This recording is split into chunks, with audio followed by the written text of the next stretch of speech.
Radio Open FM présente Coachez-vous, votre rendez-vous conseil en développement personnel. Laurence Moreau, coach afro-mental, vous accueille pour 1 heure de conseil et apprendre à oser pour que tout devienne possible.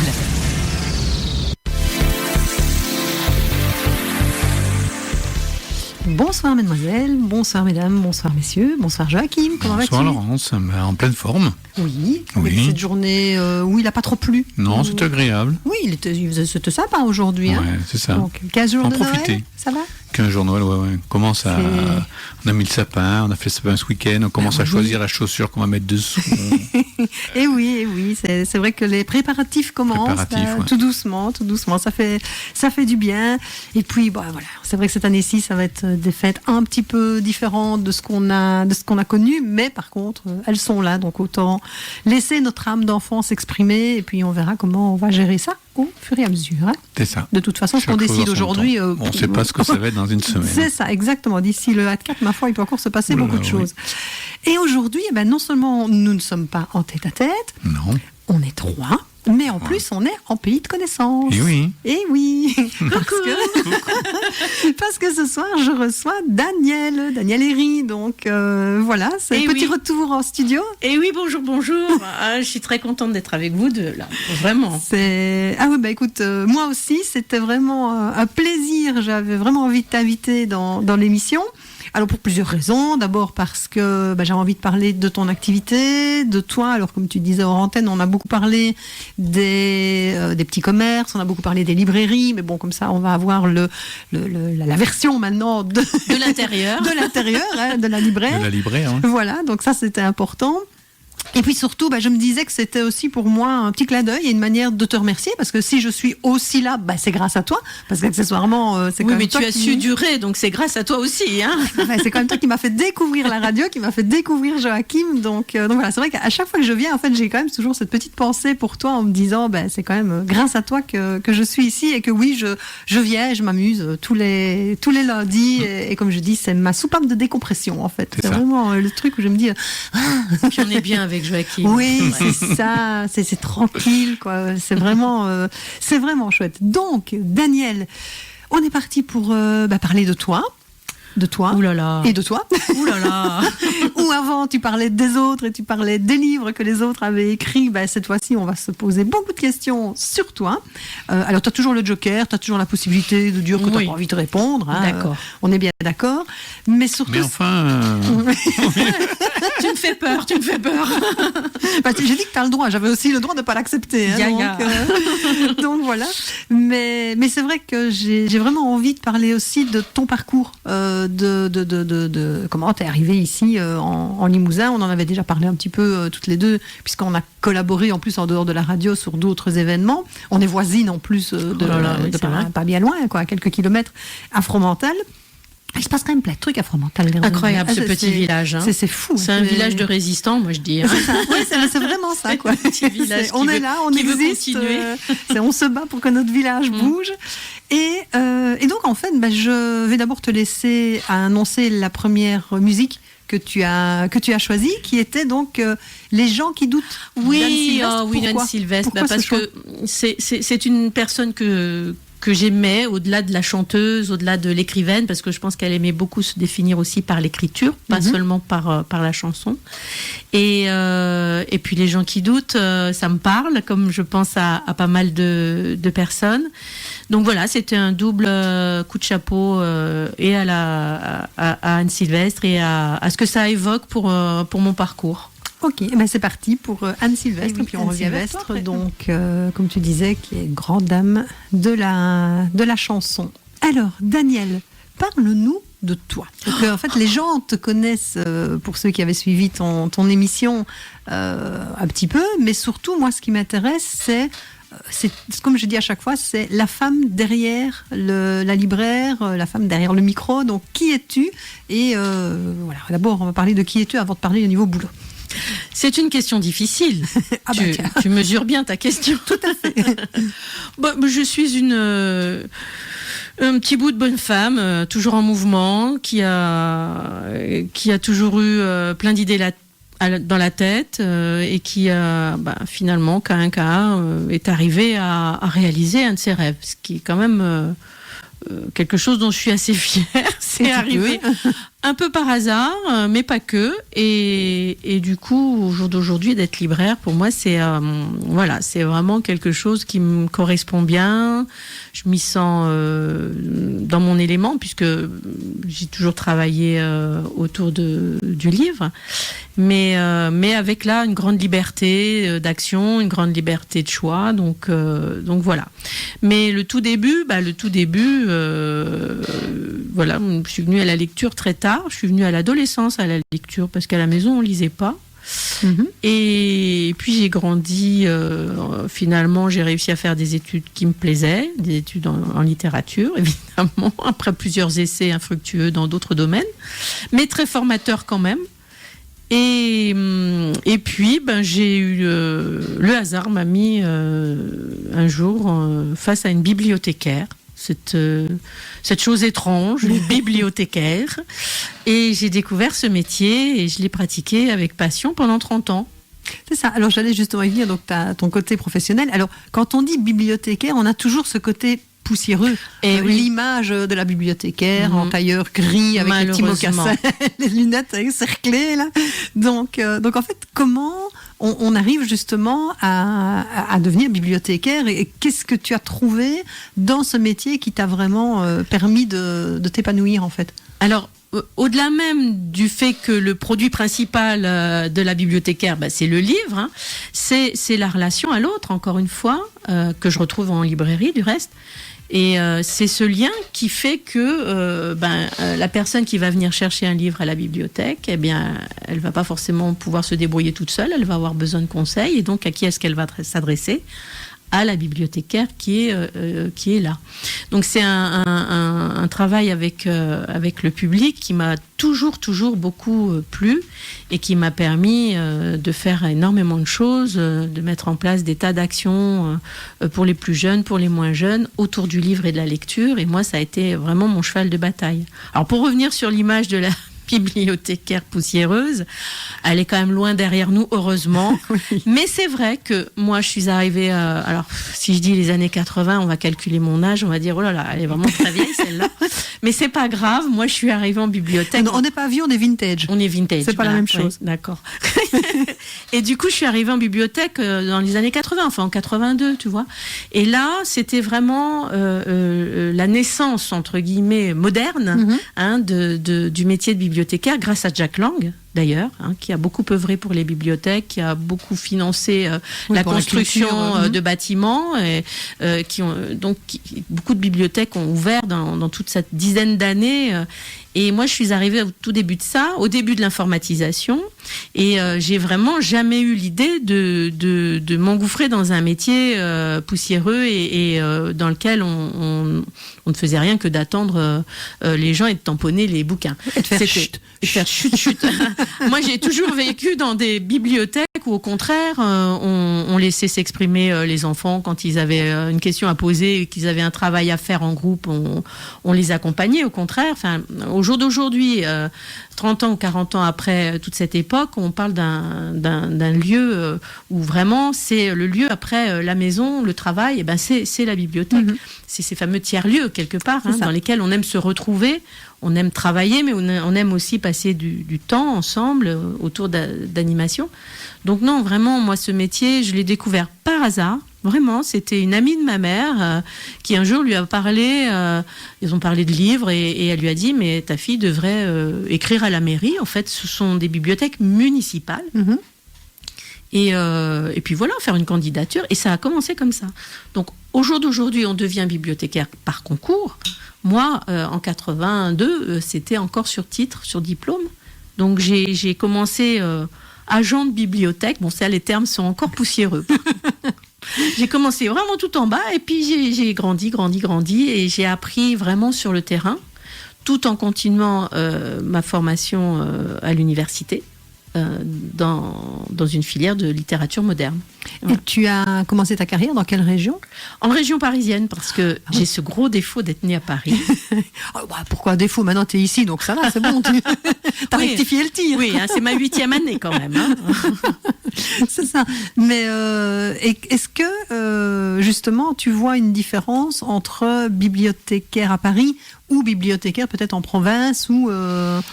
Tu sais, là, c'est comme nombre de professions. Le réseau existe, on est tous connectés, et donc c'est un petit monde comme le petit monde des libraires ou dans d'autres professions. Donc, on est tous un peu connectés. On connaît les pratiques des uns et des autres. Alors, tu as les bibliothèques municipales que j'évoquais, mais tu as aussi les bibliothèques universitaires, les bibliothèques d'entreprise. Bon, il y a différents types de bibliothèques, mais grosso modo, il n'y en a pas 100 000. On connaît les façons de travailler des uns et des autres. On a des associations de bibliothécaires, on se rencontre, on fait des forums, on fait des... Bon. Donc, c'est une profession qui, entre la capitale ou la province, ne sera pas distincte. On travaille de la même façon, on a les mêmes... comment dirais-je, formation et après, bon, évidemment, on est connecté sur le local, on répond aussi aux besoins de là où on travaille, mais globalement, c'est une profession qui est nationalement la même partout. Alors moi, j'ai des souvenirs de quand, alors on va parler aux plus jeunes que les moins de 20 ans ne peuvent pas connaître, de cette époque où Google n'existait pas, où Wikipédia n'existait pas, où quand on avait besoin d'une information, on se ramassait, on prenait le bus, on allait à la bibliothèque, on allait espérer que le livre en question était là parce que quelqu'un ne l'ait pas loué entre-temps. Tu louais ton livre, tu revenais soit avec un livre, soit avec 10 livres, en portant ça comme il t'aurait fallu une brouette, en te rappelant qu'en plus, tu avais une date limite pour le garder parce que tu devais le ramener après autant de temps, sinon tu payais des... Enfin, en Belgique, c'était comme ça, je suppose qu'ici aussi. Oui, ça fonctionne comme ça aussi. Et que c'était bis repetitas 2 jours après, quand à l'école, on te demandait de faire un autre travail et que tu n'avais donc pas le livre, que tu devais retourner à la bibliothèque. Moi, je me rappelle, à Liège, la bibliothèque, on avait une grosse bibliothèque à Liège. C'était au moins une fois par semaine, j'allais à la bibliothèque et je remontais en effet en bus avec des bouquins sous le bras. Enfin bon, mais c'était très agréable parce qu'il fallait aller fouiner, vraiment il fallait aller chiner le livre dont on avait besoin. Mais est-ce que toi, tu as vu cette évolution avec l'arrivée justement du digital, avec l'arrivée du numérique et ce côté, est-ce que le livre a encore sa place à l'heure actuelle ? Alors, moi, j'ai vécu l'informatisation, comme je disais, qui était à l'époque encore un outil qui nous permettait, nous, de mieux travailler, hein, c'est-à-dire qu'on quittait ces fichiers avec les fiches, avec les tampons, pour proposer quand même une recherche informatique plus rapide, voilà.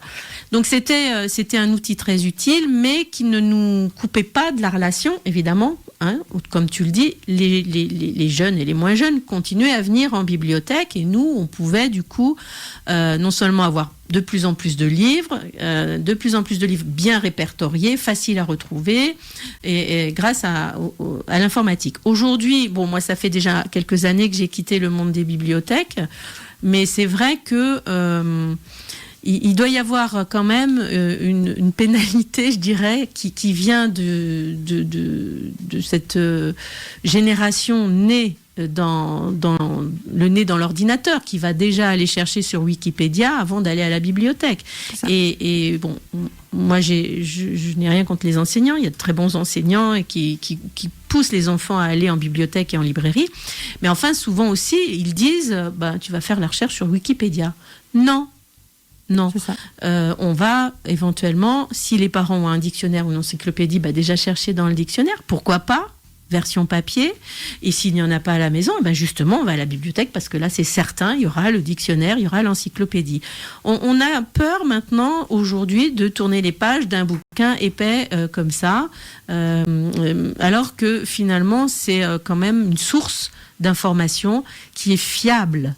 Parce que Wikipédia, tout le monde peut écrire sur Wikipédia et mettre ce qu'il a envie de mettre. C'est ça. Donc, moi, je dis toujours, je disais en bibliothèque, et je le dis à mes enfants aujourd'hui, vérifiez vos sources. C'est ça. Et moi, c'est vrai que je suis toujours de cette génération papier. Je ne sais pas lire un texte sur l'ordinateur, tout comme je ne sais pas lire un livre sur une tablette. J'ai un agenda, je suis toujours avec mon agenda papier. Pour l'instant, je me balade avec 2 agendas, 2020 et 2021. J'ai une valise, en fait. Mais c'est vrai que le papier, ça a quand même toujours ce... Enfin, je sais pas, un livre, ça vit. C'est tout comme quand tu as fini un livre, ben, tu n'as pas toujours envie de... Si tu le donnes, c'est que tu le donnes à quelqu'un, puis tu ne jettes pas un livre. Moi, j'adore le principe, maintenant, les fameuses boîtes à livres. Mais bien sûr, où on peut faire voyager ces livres. Oui. Voilà, dans le gîte Afromental, c'est pareil, j'ai plein de livres qui sont là, et ils sont à disposition, et je dis aux gens, mais prenez-les, partez avec, bien et faites voyager ces bouquins, parce que ça te met quand même le cerveau fatalement en ébullition. C'est pour ça que c'est très important aussi pour les enfants de les mettre en contact physique avec le livre, de leur raconter des histoires le soir, parce que ça c'est quelque chose, j'espère, qui ne tend pas trop à disparaître, mais bon, il y a encore beaucoup de gens qui vont emprunter des livres en bibliothèque, des mamans qui repartent avec des tonnes d'albums pour lire des histoires le soir. Moi, je sais aussi à la librairie que je vends beaucoup de livres pour enfants. Mais c'est hyper important de ne pas perdre ce contact physique que tu évoques, parce que c'est ça qui pourra maintenir aussi le livre. Mais heureusement, pas que ça, parce que on a quand même, et pas que les générations les plus anciennes, on a quand même beaucoup de lecteurs. Beaucoup de gens lisent. Il ne faut pas imaginer quand même que les gens se sont soudainement arrêtés de lire parce que y a l'informatique. Alors, on lit peut-être différemment, parce que la tablette, des gens qui voyagent beaucoup, qui prennent beaucoup les transports pour leur boulot, qui vont, qui viennent, bon... ils emmènent la tablette, ils n'ont pas besoin d'avoir 10 livres dans leur valise, ils ont une tablette, ils ont leur bouquin dessus. Mais c'est souvent le cas, des gens qui ont la tablette ne se privent pas de lire sur le papier. Et d'ailleurs, statistiquement parlant, quand la tablette est arrivée, tout le monde a paniqué un peu en disant voilà, le livre va disparaître. Non. Au bout de 10 ans de tablette, on sait que les lecteurs de tablettes, à 80%, continuent à lire sur des livres papier. Donc, il n'y a pas d'inquiétude. Ça a un côté plutôt complémentaire par rapport au livre, la tablette. Alors, on parle justement de tous ces changements, de ces avant, après, la vie change. Et donc, ça me fait la transition sur la deuxième chanson que tu avais choisie, donc qui est chanson sur ma drôle de vie de Véronique Sanson. Pourquoi cette chanson ? Alors, Sanson, justement, c'est un peu ma jeunesse. Je suis plus jeune qu'elle. Quand j'avais une vingtaine d'années, j'écoutais Véronique Sanson, j'adorais Véronique Sanson. C'est une super musicienne, une super chanteuse, avec une voix à l'époque un peu extravagante quand même. Elle sortait un peu de la norme de la chanson de l'époque. Et voilà, j'aime bien son texte, j'aime bien sa musique. Enfin, vraiment, c'est une chanteuse que j'apprécie beaucoup. Et là, je l'ai prise avec un petit jeune d'aujourd'hui. Là, j'ai choisi cette version avec Vianney parce que je trouve que c'est sympa. Alors, je suis pas sûre que j'allais trouver celle avec Vianney. Tu l'as pas avec Vianney, ça fait rien. Mais voilà, chanson pour ma drôle de vie. Je la mettrai une prochaine fois. 30 ans de bibliothécaire à Paris, et puis à un moment donné, un rêve que tu veux réaliser. Qu'est-ce qui s'est passé Alors, juste une petite modif quand même. J'ai pas fait 30 ans en région parisienne. J'ai beaucoup bougé. J'ai travaillé aussi à Marseille. J'ai travaillé en Bourgogne. Grand écart quand même. Oui. Non, j'ai bougé. J'ai fait plusieurs bibliothèques en France. Alors, le grand écart, oui. Parce que d'un seul coup, l'envie de campagne, l'envie d'air pur, parce que bon, on partait de Paris quand même, un projet de famille, quoi, de vouloir retrouver, de la place. Bon, voilà, 2 enfants, ça fait aussi changer un peu le rythme de la vie. Et puis du coup, quand on arrive comme ça à la campagne, on connaît personne, enfin, tu sais de quoi je parle. Et pourquoi le Limousin ? Le hasard, mais complètement, j'ai envie de dire, bienvenue au club, complètement le hasard. On voulait pas trop la mer, on voulait pas trop la montagne. On est pile entre les deux, on était plutôt campagne. Et un jour, mon mari rentre à la maison en disant, écoute, j'aurais peut-être trouvé quelque chose à Limoges. Et là, je l'ai regardé, j'ai dit Limoges. C'est où ça encore ? Alors, Limoges. C'est où sur la Là, je pense que tous les Limousins qui écoutent, ils vont en vouloir beaucoup. Mais effectivement, je ne savais pas où se trouvait Limoges. Je le voyais plus au centre, en fait. Un peu avec Clermont, comme ça. Je me suis précipitée sur Internet, justement, parce que je l'utilise comme outil, Internet. Et j'ai situé Limoges et j'ai dit, ah, t'es sûr? C'est oui, d'accord. Et ben voilà, on a pris 8 jours de vacances en plein mois de février. On a loué un gîte et on est venu en vacances avec les enfants. Une année où il a neigé, c'était en 2013. Et on est venu passer 8 jours à côté de Limoges en vacances. Eh bien, je vous le dis, nous avons adoré. Donc, voilà, il n'était plus question de choisir un autre endroit. Donc, on a prospecté pendant plusieurs mois pour trouver la maison à la campagne qui pourrait nous accueillir. On a trouvé donc une maison à Fromental et on s'y est installé. Voilà. Donc ça, c'était le premier pas de géant, oui. Depuis Paris jusque dans le Limousin et puis dans un village de 500 habitants. Et après, donc on s'est installé, etc. Et puis je me suis dit, je vais trouver un boulot en bibliothèque. Ou pas. Et là, ça a été ou pas.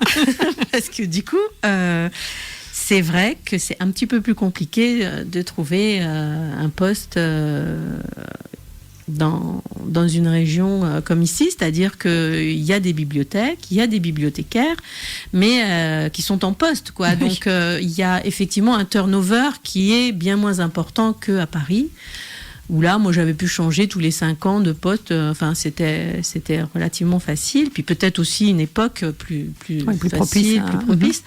Mais pour la faire courte, je n'ai pas trouvé de boulot en bibliothèque.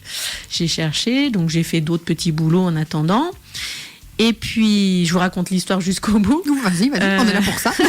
On est curieux, donc on aime bien tout savoir. Je l'ai peut-être déjà raconté à Joachim, il doit se dire, oulala. Oui, mais je dirai pas la fin. Je dis pas la fin.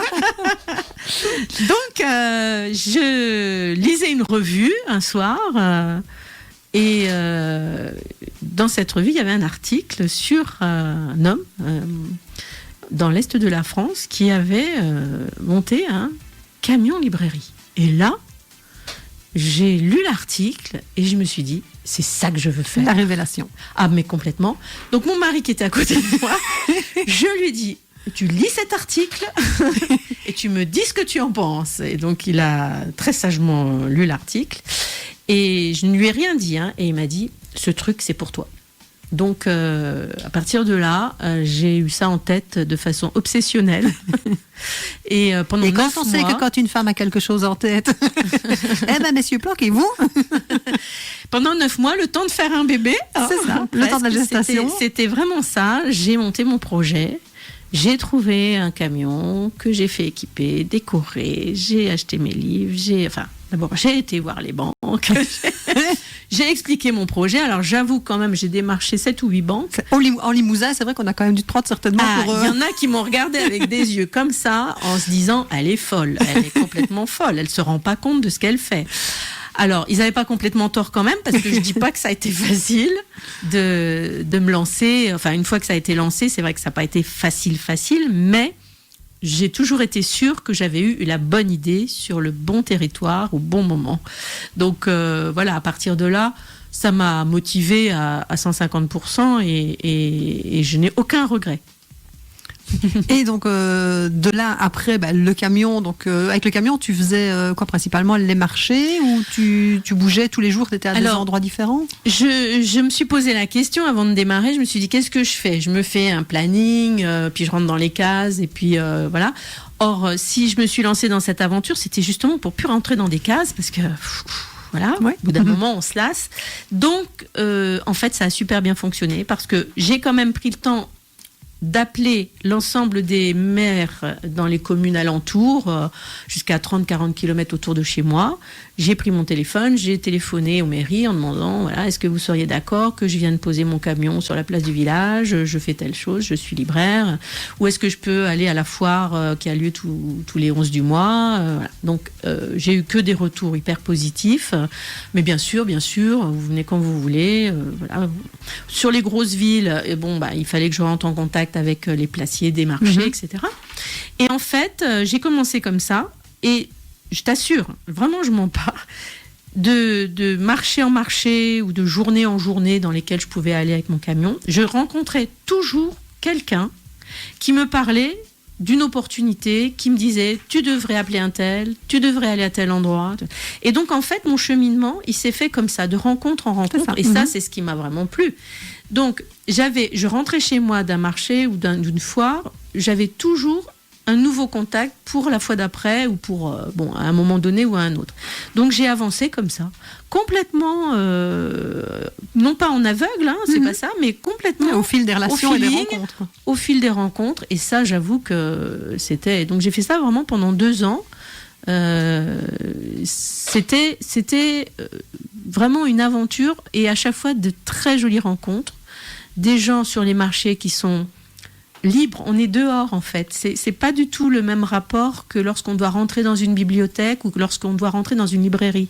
Là, l'accueil, il se fait à l'extérieur du camion, et c'est presque plus simple. Et après, les gens peuvent pénétrer dans le camion et se rendre compte que c'est une boutique ambulante. Mais le premier contact, il est vraiment inimitable. C'est ça. Et puis après le camion, reprojet qui prend forme aussi. Et oui, parce qu'il ne faut pas se leurrer, c'est quand même physiquement fatigant. Et puis, il faudrait vraiment faire beaucoup de marchés, beaucoup de déplacements pour gagner sa vie avec le camion.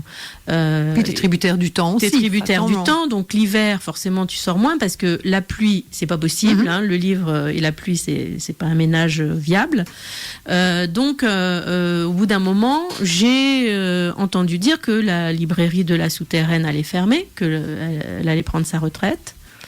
Je me suis dit, pourquoi pas me sédentariser, pourquoi pas me poser, voyons voir.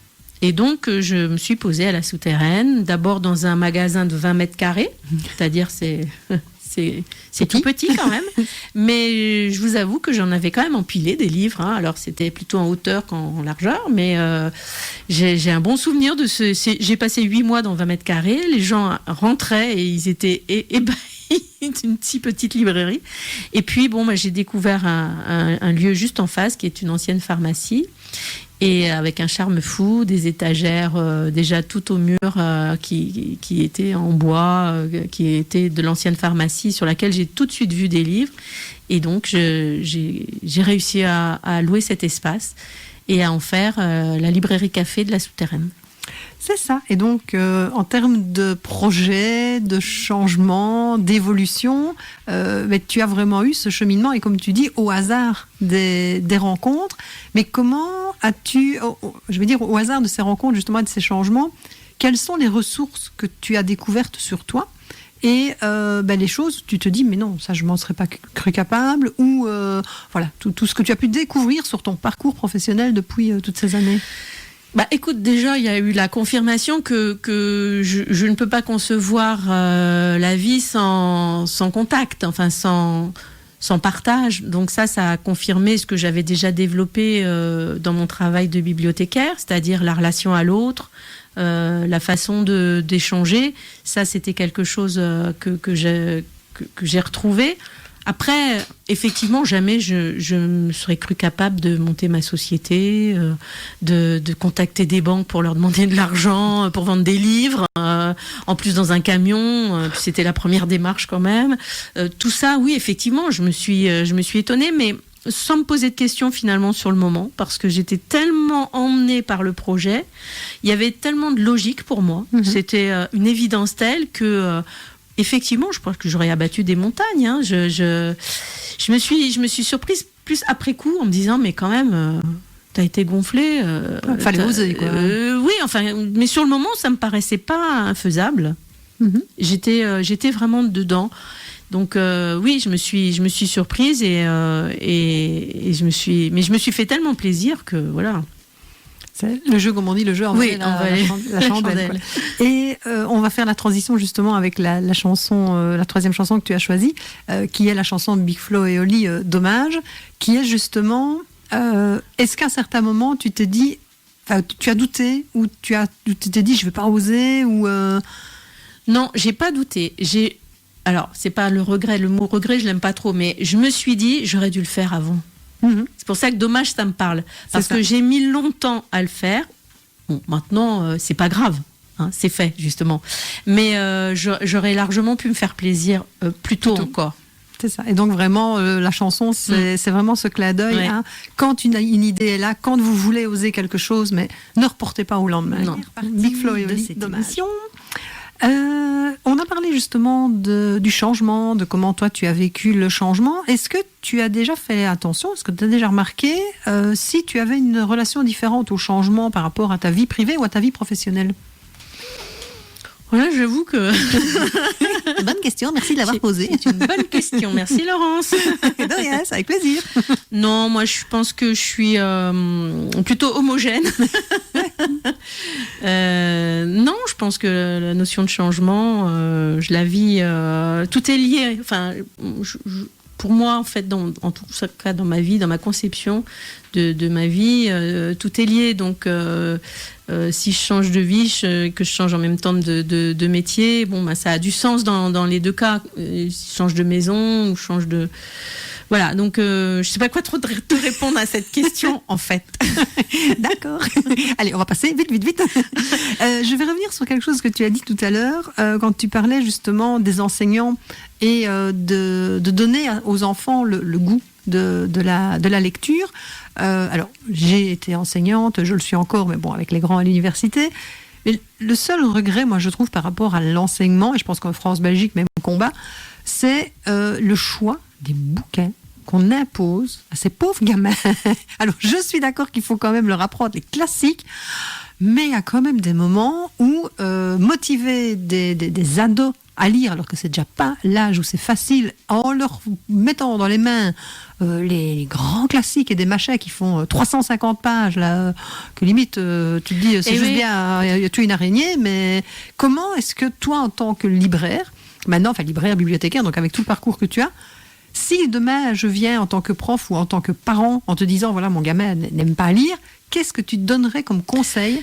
Mais il faut être curieux. Enfin, moi, c'est ce qui m'a toujours tenu, c'est la curiosité. Donc, je pense que les programmes, effectivement, en français, sont figés depuis des années. Donc, les choix de textes aussi. Et au jour d'aujourd'hui, on peut pas exiger des élèves qui lisent peut-être les mêmes classiques qu'il y a 50 ans. Moi, j'ai enseigné 2 ans le français en collège, en 3e, et c'était il y a déjà pas mal d'années, hein, il y a 25 ans. On leur faisait lire le Cid en 3e. Tu en avais qui lisaient encore avec le doigt qui suivait la ligne. Comment tu veux leur expliquer un texte comme le Cid ? Donc, effectivement, il faudrait un rafraîchissement à ce niveau-là, sans oublier que la culture classique ne doit pas disparaître. Mais enfin, il y a tellement de textes littéraires qu'on peut proposer à nos enfants, à nos ados, aux jeunes adultes, des textes effectivement qui font moins peur, qui sont plus dans la contemporanéité et qui sont sur des sujets qui les intéressent. Hein. Je pense que c'est juste un manque de curiosité de la part de nos dirigeants, c'est-à-dire que ça serait quand même pas compliqué peut-être de faire appel à des gens justement du livre, des bibliothécaires, des libraires, qui pourraient travailler avec les enseignants aussi, et qui pourraient participer à des propositions, être force de proposition de textes neufs, entre guillemets, et qui pourraient être alternés avec des textes plus classiques. Parce qu'étudier Molière, c'est chouette, quoi. Enfin, je veux dire, il y a des textes de Molière qui sont très bien, et que les enfants sont tout à fait en capacité de comprendre, et d'intégrer, même avec une langue un peu différente. Mais pas que ça. Proposer aussi des auteurs contemporains, des auteurs identifiés, plus jeunes, moins jeunes, peu importe, primés, pas primés. Il y a des tas de découvertes de petits textes. Bon, par exemple, la forme de la nouvelle, bien sûr, en France, on lit pas beaucoup de nouvelles, je sais pas pourquoi. Hein. C'est un texte court, c'est un texte qui peut parler. Donc, travailler sur des formes de textes différents. C'est vrai que c'est quelque chose qui est récurrent chez les gamins. Quentin a 20 ans maintenant. Moi, je me rappelle, quand il était à l'école secondaire, c'était la croix et la bannière pour le faire lire. Autant petit, il adorait lire. Enfin, on lisait beaucoup tous les deux, mais tu sais, des petits livres. Et quand il est arrivé à l'école et qu'il a eu ces bouquins classiques, enfin, ces trucs, moi je dis toujours, j'avoue que je lisais les livres. En fait, je lui lisais les livres le soir en histoire du soir, pour que en fait il puisse écouter son bouquin, parce qu'il n'arrivait pas à lire. Et alors après, c'est vrai qu'il faut faire attention, parce que les petits. Oh non, pas lui. Excusez-moi. Voici l'arrivée donc de Fred. Salut. Ça va ? Ça fait plaisir. Les petits, en fait, c'est un public captif, je dirais. Hein, on les emmène à la bibliothèque, on les emmène à la librairie, ils n'ont pas le choix, ils suivent papa, ils suivent maman. Après, c'est vrai, quand on grandit, quand ils arrivent à l'adolescence, ils deviennent un peu plus indépendants, donc ils sont moins obligés d'aller à la bibliothèque, peuvent dire non. Bon. Donc c'est vrai qu'on a affaire à deux profils. Moi, mon fils, c'est pareil, il lisait petit, puis maintenant, il lit plus, quoi. Enfin, je veux dire, il y a un moment de la vie où ça ralentit beaucoup. Mais pour revenir à ce qui est proposé dans les programmes scolaires de français et de littérature, il y aurait vraiment besoin d'un rafraîchissement, sans perdre l'idée de travailler sur des textes classiques, parce qu'il y a des textes classiques qui sont vraiment très bien. Mais là, on a l'impression que c'est toujours les mêmes. Voilà. Mais c'est toujours les mêmes. Et puis surtout, alors ok, le classique, c'est bien, mais ce qu'on vit maintenant, dans 30 ans, dans 40 ans, dans 50 ans, ce sera aussi du classique. Oui. Donc c'est bien de dépoussiérer un petit peu, et puis de trouver aussi les moyens. Alors là, je vais plutôt m'adresser aux parents, de laisser aussi l'enfant choisir. Moi, au départ, en fait, Quentin, je me suis battue avec lui pour lui apprendre à lire. Ce qui a été le déclic, c'est de lui laisser acheter des mangas. Alors, tu sais, en tant que parent, quand tu as ton gamin qui te dit maman, je vais acheter des mangas, tu te dis oula, attends, c'est quoi ce truc, ça ressemble à rien. Et bien au final, c'est ce qu'il a captivé pour lire des histoires bien précises, et il allait lui-même acheter ses livres parce qu'il savait quel bouquin il lui fallait et autres. Et au final, je me suis dit, mais tout compte fait, bingo, il a un livre entre les mains. Complètement. Quoi. De toute façon, moi, c'est aussi un peu ce que j'ai envie de faire passer comme message. Lisez ce que vous voulez, une revue, une BD, effectivement un manga, ce que vous voulez, mais lisez. Voilà.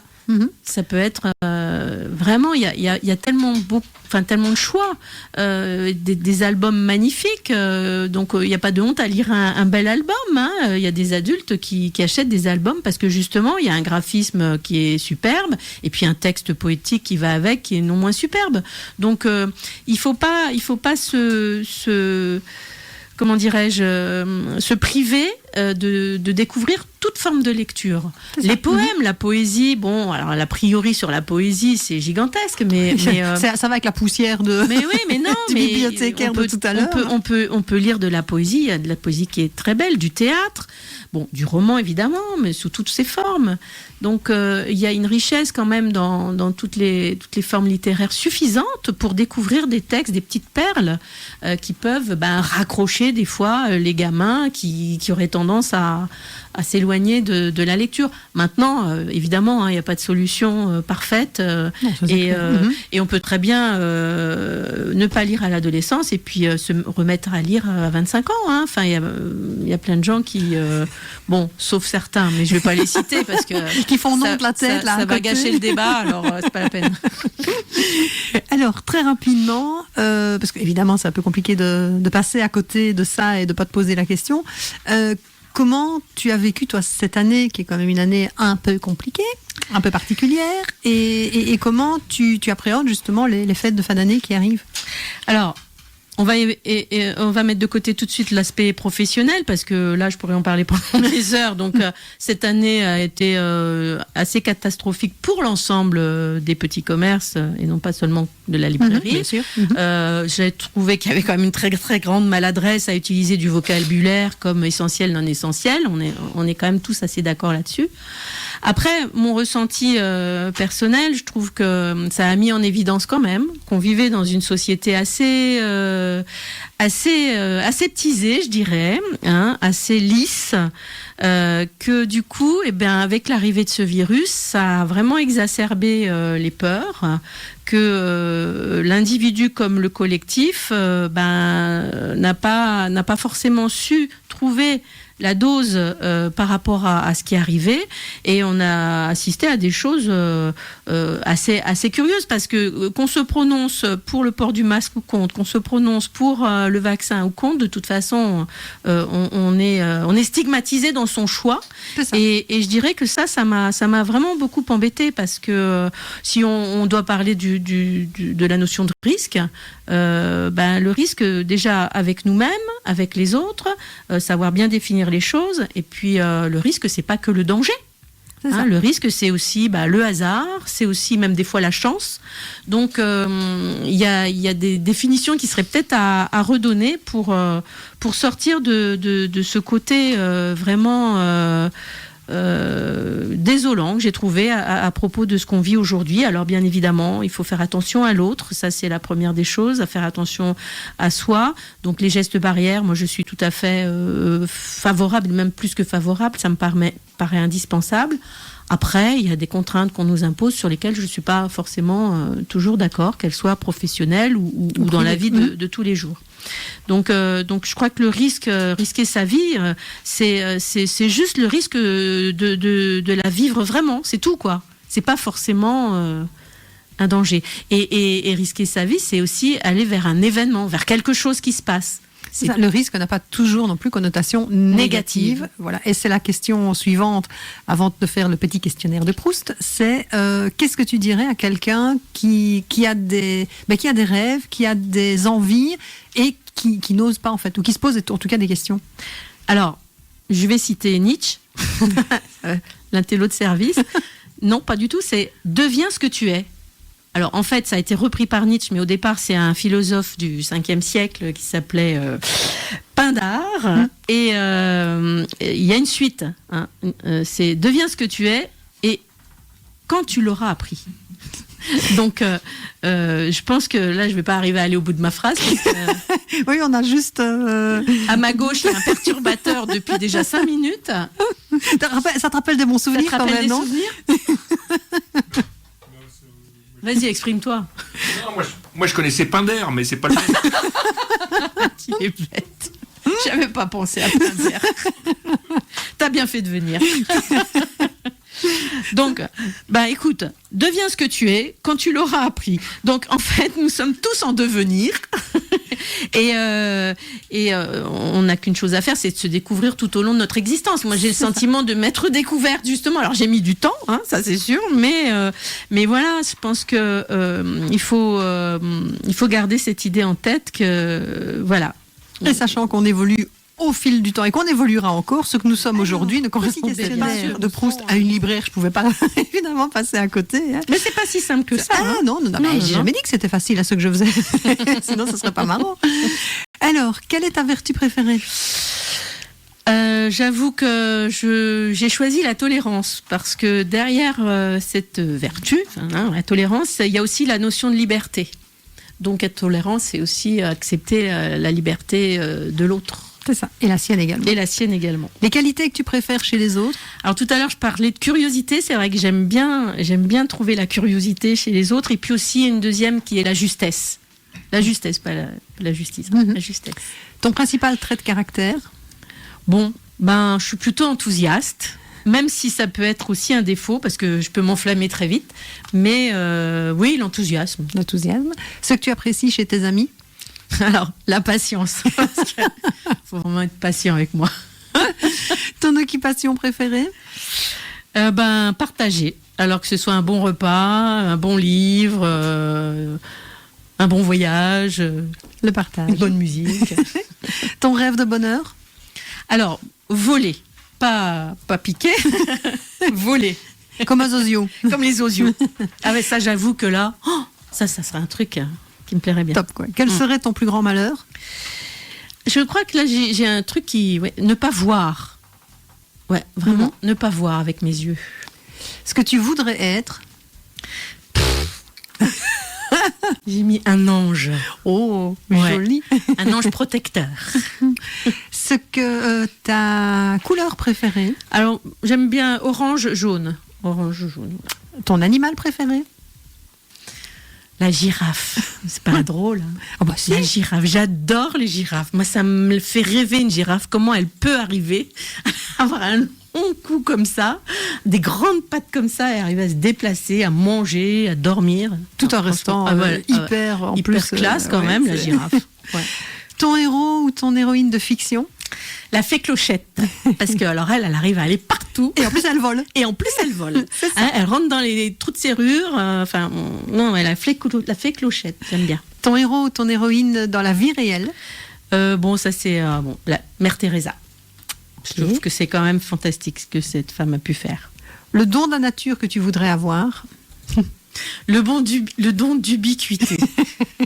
Et monter 2 projets en même temps. Être à 2 endroits à la fois et monter 2 projets en même temps, ça me plairait. Et alors en finale, ta devise favorite ou ton mantra dans la vie? Mais là, je peux pas la dire devant Joachim parce que j'ai un accent odieux en espagnol. C'est un proverbe que ma mère me disait toujours. Bueno estaba y se murió de pena. Ça veut dire, il était bien, hein, il était en bonne santé, et ben pourtant il est mort de peine. Et je trouve ça... c'est vrai que tu peux rencontrer des gens vachement bien, en pleine forme, et puis le lendemain, ils sont plus là. C'est ça. Donc c'est la relativité de la vie. C'est ça, et le côté carpe diem, et profiter de ce qu'on a aujourd'hui, et non pas de ce qu'on pourrait avoir demain. Tout à fait. Eh bien, Daniel, merci beaucoup. Ah bah non, merci à toi. Et donc, question traditionnelle coaching, comment tu as vécu ce petit retour aux sources? Écoute, ça fait plaisir. C'est vrai que ça donne envie de revenir aussi. Je vais peut-être m'incruster à nouveau. Mais ce serait très bien. Même avec les perturbateurs qu'on connaît. Tu sais que le créneau ici, tu l'auras plus, donc. Ouais, forcément, je l'aurai plus. Mais bon. Comme ça, tu n'auras plus Fred qui viendra te perturber. Mais c'était pour... On peut trouver. Oui, il viendra juste quand tu seras là pour... Mais en tout cas, ça m'a fait plaisir de vous revoir tous les 3. Nous aussi. Écoute, à nous aussi. Nos auditeurs aussi. Et je te souhaite en tout cas une très belle fin d'année, que tout se passe. Alors cette année-ci, c'est vrai que c'est compliqué, on n'ose pas dire joyeux Noël, bonne année. Donc moi j'ai résumé ça, je fais meilleurs vœux. Comme ça, c'est chacun fait ce qu'il en veut des vœux, et c'est en vœux illimités. Donc je te souhaite tous mes vœux pour l'année prochaine, que tout se passe bien pour tous tes projets. Merci Laurence. Et au niveau humain et privé également. Et puis surtout, reviens nous voir très vite, dès que tu peux. Oui, je pense que d'ici quelques mois, j'aurai peut-être un peu de temps. Je reviendrai avec grand plaisir. Ça y est, Joachim a déjà son planning devant les yeux. Plein de bonnes choses, en tout cas, à vous tous. Eh bien, merci beaucoup, les garçons. Bonne émission. Merci. À la semaine prochaine. Donc, la semaine prochaine, on sera là pour la dernière de l'année. Ouais. Donc, je ne sais pas encore comment on va la préparer. Ce sera la surprise. Et puis, je vous souhaite une très bonne soirée et à très bientôt. Ciao. Ah oui, alors le dernier choix de musique, c'est un petit clin d'œil à mon chéri. Ah voilà. Donc spécial dédicace et Alain Bachung, La nuit je mens.